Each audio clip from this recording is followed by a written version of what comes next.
vous imaginez si on trouvait enfin la manière de se débarrasser de l'herbe à poux?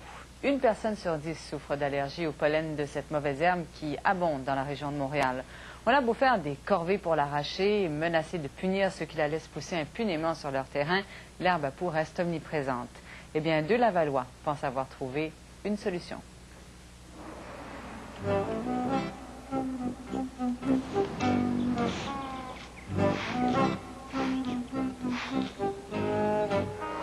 Ça reste inoffensif pour les êtres humains. Exactement. T'aimes-tu? Non, merci. André Grégoire ne recule devant rien pour nous convaincre qu'il a la solution au problème de l'herbe à poux. Donne-y 15 minutes, là, tu vas le voir, il va l'attaquer à bas. Une solution écologique, mais redoutable, qui tue la mauvaise herbe. Est-ce qu'on peut savoir ce qu'il y a dans votre produit? Dans mon produit? C'est un secret. Je ne veux pas en parler. C'est cet homme, Gérard Lupien, qui a concocté la recette. C'est arrivé, là, comme ça? Comme ça. Je cherche pas. C'est des visions que j'ai différemment. Vous vous étiez jamais posé la question avant, comment régler le problème de l'herbe à poux? Vous connaissez rien aux herbicides? Je ne connaissais rien de ça. Rien partout. À première vue, les deux hommes semblent avoir réussi là où les chercheurs échouent depuis 15 ans. Leur produit secret n'attaque pas d'autres plantes, sa matière première est en abondance et il ne coûte presque rien. C'est pas coûteux, on parle de peut-être quelques sous le litre le fabriquer. Le contenant vaut plus cher que le contenu. Trop beau pour être vrai, c'est la réaction que les deux associés ont provoquée quand ils ont décidé de soumettre leurs produits à des experts. Ben, c'est sûr que là, on arrivait par exemple des Martiens. Là, ça a été quoi votre réaction? Ben, je pense que la première réaction était... j'ai été un peu surpris. C'est pas normal ou régulier qu'on a des gens du privé qui viennent nous voir puis nous dire qu'ils ont une recette. C'est l'inverse qui se produit plus régulièrement. Au campus McDonald de l'Université McGill, le produit de M. Lupien soulève beaucoup d'intérêt. Puis ici, on voit l'effet du produit naturel après une semaine après l'application. Donc, on voit que les plantes sont mortes. On a encore un peu de vert, mais c'est à vérifier si la plante est capable de repousser.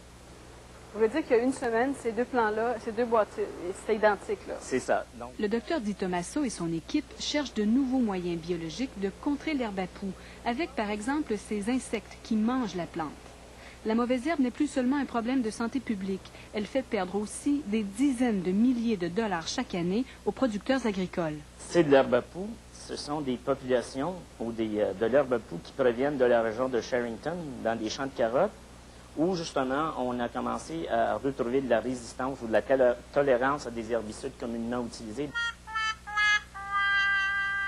Le produit des deux Lavallois pourrait s'ajouter à l'arsenal des chercheurs s'il fait ses preuves.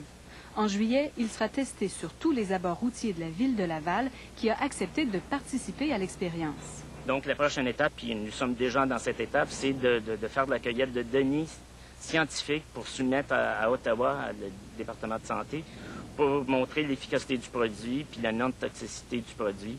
Une fois que cela est fini, normalement, ça prend 1 à 2 ans, si tout va bien.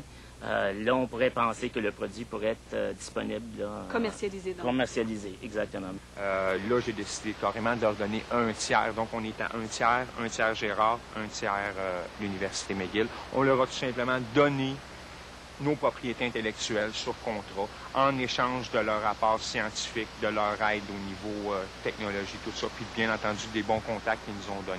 Il y a aussi des gens des États-Unis qui nous ont appelés parce que l'herbe à poux, il faut dire, c'est aussi un problème sur la côte est des États-Unis ici, tout au long jusqu'à Nouvelle-Écosse. Donc, il y a beaucoup d'intérêt, puis si jamais ça marche de la façon qu'on le pense, ça pourrait être très intéressant aussi en termes d'exportation à d'autres pays. Une demande de brevet international a déjà été déposée pour le produit. C'est bien entendu que même avec un brevet, le brevet ne te donne pas le droit de vendre un produit.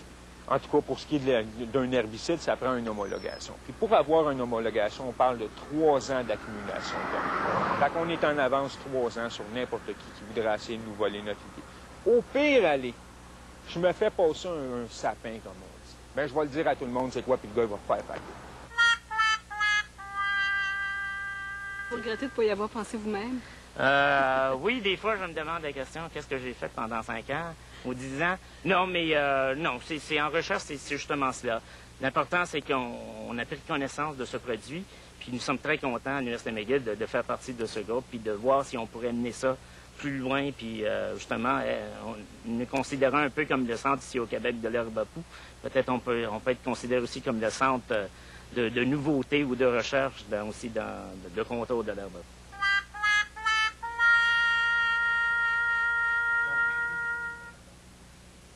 Eh bien, c'est quelque chose. En attendant, Jocelyne, que ce produit miracle fasse effet, il y a quand même des périodes pendant l'été où on souffre davantage de l'herbe à poux. Oui, tout à fait.